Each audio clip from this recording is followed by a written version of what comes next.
డబ్బు, అనారోగ్యం, ఉద్యోగం, వ్యాపారం, అప్పులతో బాధపడుతున్నారా? మీకోసమే మేనిఫెస్టింగ్ మిరాకిల్స్ 11 days ప్రోగ్రామ్. నమస్కారం డాక్టర్ శ్రీ ఆచార్య స్వామి గారు. నమస్కారం అండి. సో ప్రీవియస్ వీడియోలో మీరు మంచి ఎనర్జీతో కూడుకున్నటువంటి మా విషయాలు చెప్పడం జరిగిందండి. ఊహించుకున్న డబ్బు సంపాదించుకోవడంలో అంటే చాలా నేర్చుకోవచ్చు అండ్ ఆ సబ్జెక్ట్ని పట్టుకునే వాళ్ళకే తెలుస్తుంది కాబట్టి మనం ఫీడ్బ్యాక్ కూడా చూసాం. లేదు మనకు అది కాదు అనుకున్నప్పుడు మీరే ఒక టార్గెట్ పెట్టుకొని సంపాదించుకోండి అని చెప్పేసి చెప్పారు. ఎందుకంటే మనకు నేను ఇంతకుముందు కూడా చెప్పాను, ఒక బిజినెస్ మనకు సక్సెస్ కాలేదు ఏమంటే ఇంకో బిజినెస్కి మారిపోవాలి. దాన్నే పట్టుకొని మనం సాగదీస్తూ దీంతో ఇవ్వాలి కాకపోతే రేపు వస్తుంది అనుకున్నాం అనుకోండి, మనం లాస్ అయిపోతాం. కాబట్టి ఏం చేయాలి, కొంతవరకు మాత్రమే వెళ్ళాలి. దాన్ని ఆ కొంతవరకు వెళ్ళినప్పుడు అక్కడ మనకి ఎండ్ కనిపించిన తర్వాత వెనక్కి వచ్చేసి వేరే కొత్త బిజినెస్కి వెళ్ళిపోవాలి. ఇది కూడా అంతే. ఈ సబ్జెక్ట్ మీకు అర్థం కానప్పుడు వేరే సబ్జెక్ట్కి వెళ్ళిపోవాలి, అప్పేం లేదు. కాకపోతే ఇది మంచి సక్సెస్ రేట్ ఉంది కాబట్టి ప్రయత్నం చేయడానికి చెప్పాను. అంతే అంతే అండి. ఈ వీడియోలో ఏం చెప్పారు? మన దగ్గరికి డబ్బు ఎందుకు రావట్లేదంటే మనం ఏం చేస్తున్నామంటే ఎప్పుడు కూడా మన గురించి మనం ఆలోచించక ఇతరుల గురించి ఆలోచిస్తున్నాం. ఎందుకంటే వాళ్ళ దగ్గర చాలా డబ్బు ఉంది, వాళ్ళు ధనవంతులు కాబట్టి వాళ్ళ దగ్గర డబ్బు వస్తుంది, వాళ్ళు ఏదైనా చేయగలరు, మనతోనేం సాధ్యం అవుతుంది. ఓకేనా?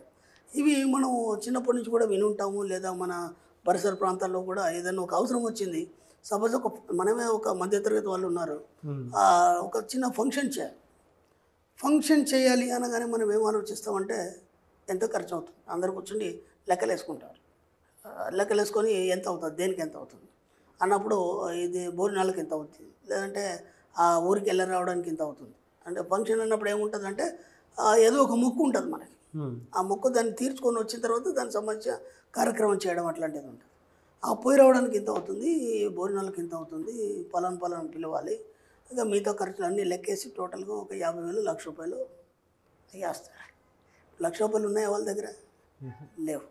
ఇప్పుడు ఏమొస్తుంది ఆలోచన ఏమంటే మళ్ళీ డబ్బు ఎక్కడి నుంచి అప్పు చేయాలి. అవును, డబ్బు ఎక్కడి నుంచి అప్పు చేయాలి. ఓకేనా? అప్పు చేయాలనగానే ఇప్పుడు ఎవరు తేవాలి అప్పు? ఇంటి యజమాని తేవాలి, లేదంటే ఇంట్లో పెద్ద కొడుకులు ఉంటే వాళ్ళు ఏదో రకంగా సరదాలి.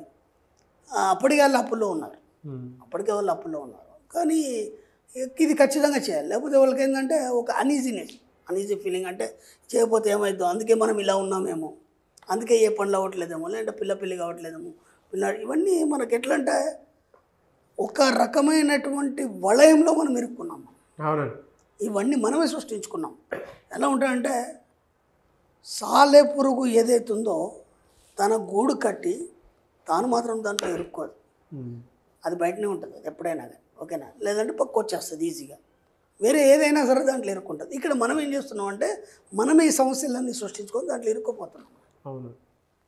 ఎందుకంటే మనం ఏం చెప్తున్నామంటే వాళ్ళు బాగుంటారు, వాళ్ళు బాగా సంపాదిస్తారు, అది వాళ్ళకే సాధ్యము, మనతో కాదు అనే ఆలోచన ద్వారా ఇతరులకి మనం అఫర్మేషన్ చేయడం వల్ల మనం తక్కువైపోతున్నాం ఇక్కడ. కాబట్టి దీనికి ఏం చేయాలంటే మన సబ్జెక్టు ప్రకారం మనం ఏం చెప్పాలంటే నా సుప్త చేతనాత్మక మనసులో ఎన్నో వనరులు ఉన్నాయి. ఓకేనా? నా సుప్త చేతనాత్మక మనసులో ఎన్నో వనరులు ఉన్నాయి. ప్రపంచంలో చాలా డబ్బు ఉంది.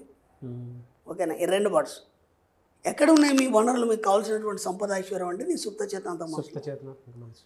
డబ్బు ఎక్కడ ఉందంటే ప్రపంచంలో చాలా బోలెడంత డబ్బు ఉంది. అర్థమైందా? అవును.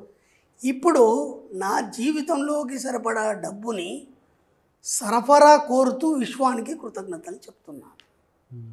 ఈ వాక్యాన్ని చెప్పాలి. అంటే ఇప్పటిదాకా మీకు డబ్బు ఎక్కడ ఉందో తెలియదు. మీరేమనుకుంటున్నారంటే ధనవంతుల దగ్గర డబ్బు ఎక్కువ ఉంది, మా దగ్గర లేదు. ఇప్పుడు ధనవంతుడు ఉన్నాడు, అదే బాగా డబ్బున్నాడు ఉన్నాడు, ఓ ఫంక్షన్ చేయాలనుకో, దాని గురించి పెద్ద టెన్షన్ తీసుకొని ఆలోచించే అవసరం లేదు. ఇప్పుడు వీళ్ళంతా తర్జన భర్జన చేసి అప్పులు ఎక్కడి నుంచో తేవాలి, మొత్తాన్ని ఫంక్షన్ చేయాలి అనుకున్నాక మళ్ళీ ఎక్కువ అవుతుంది. ఎక్కువైనప్పుడు దాన్ని ఎలా చేయాలి, ఇదంతా ఉంటుంది. డబ్బున్నోడి దగ్గర ఏమైనా ఉంటుందా? ఎంత అవుద్ది? వాడు ఒకటే మాట అంటాడు, ఎంత అవుద్ది? 1,00,000 అవుద్ది. సరే 1,50,000తో అయిపోద్దా? మొత్తం అయిపోద్ది. చూసుకునే వాళ్ళు వేరే ఉంటారు, బోలెడు ఉంటారు చూసుకునే వాళ్ళు. వీడు ఏ చిన్న టెన్షన్ తీసుకోవాల్సిన అవసరం లేదు, జస్ట్ విటమిన్ ఎం ఇచ్చేస్తే సరిపోతుంది. విటమిన్ ఎం ఇచ్చేస్తే వాళ్ళందరికీ ఎనర్జీ వచ్చేస్తుంది, ఆటోమేటిక్గా పని అయిపోద్ది.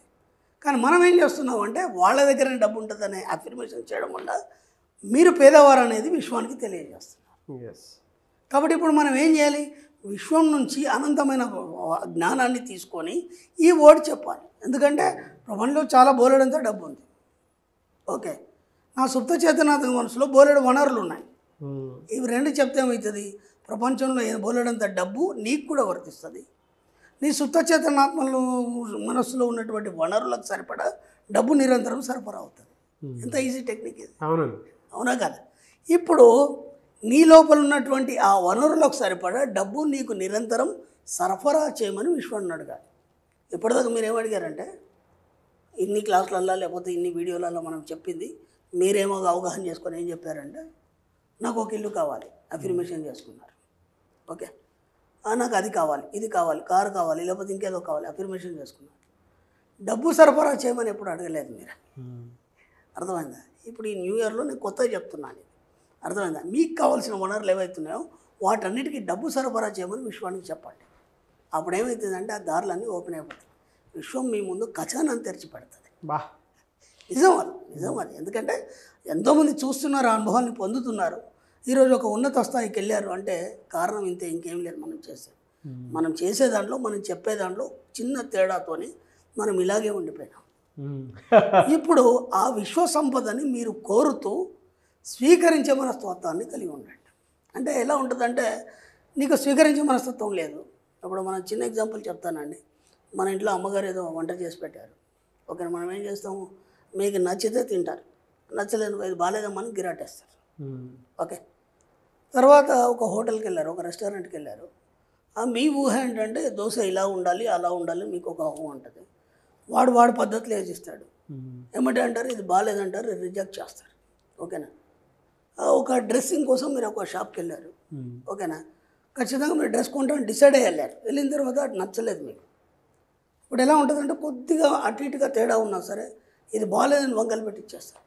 అంటే మీరు ఇక్కడ ఇంట్లో వంక పెట్టారు, రెస్టారెంట్లో వంక పెట్టారు, అక్కడ వంక పెట్టారు. పోనీ ఎవరైనా కొన్ని గిఫ్ట్స్ తెచ్చిచ్చారు, మన స్పెషల్ క్లాస్లో నేను ఒక ఎగ్జాంపుల్ చెప్తా.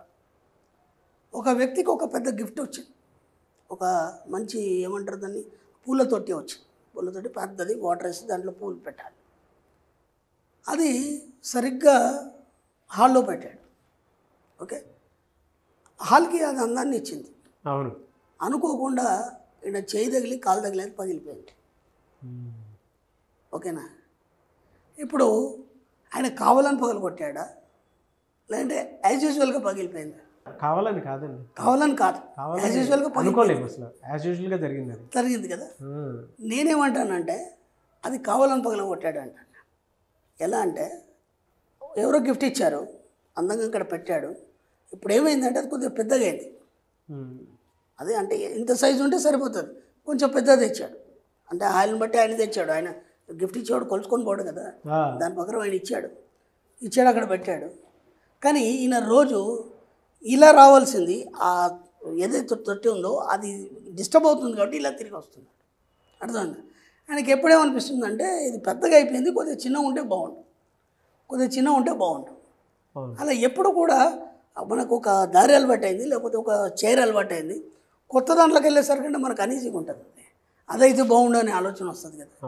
అలా ఆయనకు తెలియకుండానే రివర్స్ అఫర్మేషన్ అయిపోయి అది అక్కడ ఉండడానికి వీల్లేదు కాబట్టి ఆయన కాలు తగిలి పగిలిపోయాయి. ఇప్పుడు చూడండి, అది క్యాజువల్గా పగిలిపోయినట్టు మనకు అనిపిస్తుంది, కానీ అది అక్కడ ఉండడం ఆయనకి ఇష్టం లేదు. ఎందుకంటే ఆయనకు మాటికి డిస్టర్బెన్స్ అవుతుంది. అర్థమవుతుందా? అంటే ప్రతిదానికి కారణం మనమే. అర్థమవుతుందా? ప్రతిదానికి కారణం మనమే. కాబట్టి మనకు తెలియకుండానే మనం నెగిటివ్ అఫర్మేషన్స్ ఎన్నో విషయాల్లో చేస్తాం. అంటే ఇప్పుడు అది వచ్చింది బాగుంది అని నువ్వు ఏనాడు కూడా చెప్పలే, అది ఇక్కడ ఇరికైపోయింది, కొంచెం చిన్నగా ఉంటే బాగుండు అన్నాం. అందుకే నేనేమంటానంటే నీ సబ్జెక్ట్లో, మన సబ్జెక్ట్లో, ఈ సబ్జెక్ట్లోకి వచ్చిన తర్వాత ఏదైనా స్వీకరించే మనస్తత్వం ఉండాలి. విశ్వం ఇచ్చింది, అది ఎంతో ప్రేమతో ఆయన తీసుకొచ్చి అక్కడ పెట్టాడు, ఎంత అందం ఇచ్చింది. నీకేదో చిన్న ఇబ్బంది అయితే నీకేంటి? అవునా కదా? దాని గురించి నెగిటివ్ అఫర్మేషన్ చేసావు, పగిలిపోయింది. అర్థమవుతుందా? కాబట్టి ఏదొచ్చినా ముందు స్వీకరించే మనస్తత్వం కలిగి ఉంటే అప్పుడు ఏమవుతుందంటే విశ్వం బోలెడ్ గిఫ్ట్స్ నీ దగ్గరికి పంపిస్తుంది. అవును, బోలెడ్ గిఫ్ట్స్ నీ దగ్గర పంపిస్తుంది. నువ్వు ఊహించని గిఫ్ట్స్ కూడా నీ దగ్గరికి పంపిస్తుంది. అప్పుడు ఏమవుతుందంటే నీ జీవితంలో నిరంతరంగా డబ్బు, సంపద, ఐశ్వర్యం అనే ఎన్నో రకాలుగా మీ జీవితంలోకి రావడం అనేది జరుగుతుంది. కాబట్టి ఇప్పుడు ఏం చెప్తారు, ప్రపంచంలో డబ్బు బోలెడంత ఉంది. ఓకేనా? కాబట్టి నా యొక్క సుప్త చేతనాత్మక మనసులో బోలెడు వనరులు ఉన్నాయి. ఆ వనరులకు సరిపడా డబ్బు సరఫరా చేయమని విశ్వాన్ని అడగండి. ఇది అఫర్మేషన్ చేయండి. అప్పుడు ఏమవుతుంది, మీ జీవితంలో డబ్బు సంపద అనేది నిరంతరంగా ఉంటూ సరఫరా చేయబడుతూ మీరు కోరుకునేను కూడా మీరు ఈజీగా తీసుకోవచ్చు. వీటన్నిటికి ముందు మీకేం ఉండాలి, స్వీకరించే మనస్తత్వం ఉండాలి. ఏది వచ్చిందో స్వీకరించాలి. అదే కదా సార్, అంటే యాక్సెప్టెన్సీ కానీ రిసీవింగ్ కానీ దానికి కూడా కొంత క్యాపబిలిటీస్ ఉండాలి. అది లేనప్పుడు నీ దగ్గర రాదు కదా. అర్హత సంపాదించుకోవటం ఉంటుంది దాన్ని. ఎస్, అది ఎవరికి పడితే వాళ్ళకి రాదు. అది రాదు. ఎంతో మనీ అట్రాక్ట్ చేసేటువంటి మైండ్ సెట్ ఉంటే తప్ప మనీ ఒకటనే కాదు, వెల్త్ అండ్ అబండెన్స్కి రిసీవ్ చేసుకునేటువంటి అర్హత ఉంటే తప్ప అది మన చేతికి అది పోతుంది. ఎందుకంటే మరి నేను ఇంకో మాట కూడా చెప్పాను గతంలో వీడియోలో, నేను ఎంతైనా సంపాదించగలను, ఎంతైనా ఖర్చు పెట్టగలను. ఎందుకు చెప్పాము మనం, ఎప్పుడు నీకు ఒక 10 లక్షలు అప్పు ఉంది, 10 లక్షలు ఎక్కడి నుంచి వచ్చాయి, ఓకే, సడన్గా నీకు 1 కోటి రూపాయలు వచ్చినాయి, భయం అవుతుంది, అమ్మో నేను దీన్ని హ్యాండిల్ చేయలేను అని. అప్పుడు ఏమవుతుంది, ఉన్నది కూడా రివర్స్ పోతుంది, నీ దగ్గరికి రానివ్వదు విశ్వం. నీకు ఆ భయం ఉంది కాబట్టి ఏదైనా నేను స్వీకరించగలను, ఎంత డబ్బైనా హ్యాండిల్ చేయగలను, ఎంతైనా ఖర్చు పెట్టగలను, ఎంతైనా సంపాదించగలను. ఆటోమేటిక్గా బోలెడు వచ్చేస్తుంది. Anyways thank you so much doctor Sri Ramakrishna Swami garu. Thank you అండి. అసలు క్లాసెస్ ఎప్పుడెప్పుడు ఉండబోతున్నాయి? చాలా మంది అడిగేది క్లాసుల వివరాలు చెప్పండి అని, ఒకసారి దాని గురించి. మనకి ఇప్పుడు జూలైలో మనకి 14వ తారీఖు మనకి హైదరాబాద్లో ఉందమ్మా. అలాగే మనకి బెంగళూరులో 28 జూలై ఉంది, విజయవాడలో 4th ఆగస్ట్ ఉంది, అనంతపురంలో 11th ఆగస్ట్ ఉంది, విశాఖపట్నంలో 1st సెప్టెంబర్ ఉందమ్మా. అలాగే తిరుపతిలో మనకి 8th సెప్టెంబర్ ఉంటుంది. మనకన్నిటికంటే ముఖ్యంగా ఏంటంటే మళ్ళీ మనకు స్పెషల్ క్లాస్ వచ్చింది. ఎప్పుడు sir special class? Special class వచ్చి మనకి 25 ఆగస్ట్ ఉంటుంది. ఓకే. స్పెషల్ క్లాస్ గురించి గతంలో కూడా మనం చాలాసార్లు చెప్పాం. అంటే మామూలు రెగ్యులర్ క్లాస్ కంటే అది కంప్లీట్గా డిఫరెంట్గా ఉంటుంది సబ్జెక్టు, మళ్ళీ కొత్తగా ఉంటుంది, చాలా డెప్త్గా ఉంటుంది. మనం ఇంకా సాధించాలనుకుంటున్నాం. అంటే రెగ్యులర్ క్లాస్ ద్వారా మనం సాధించవచ్చు, డబ్బు అవన్నీ వస్తాయి, అవి ఎలా నిలబెట్టుకోవాలి, స్టాండ్ బైగా ఎలా ఉండాలి, డెప్త్గా సబ్జెక్ట్ తెలుసుకోవాలన్న వాళ్ళు మాత్రం స్పెషల్ క్లాస్ అటెండ్ చేసే ప్రయత్నం చేయండి. ఎందుకంటే చాలా రష్గా ఉంటుంది, వీలైనంత తొందరగా ఎన్రోల్ చేసుకునే ప్రయత్నం చేయండి. Thank you sir, thank you so much. Thank you. Suman టీవీలో మీ పర్సనల్ అండ్ బిజినెస్ ప్రమోషన్స్ కోసం కింది నెంబర్కి కాంటాక్ట్ చేయండి.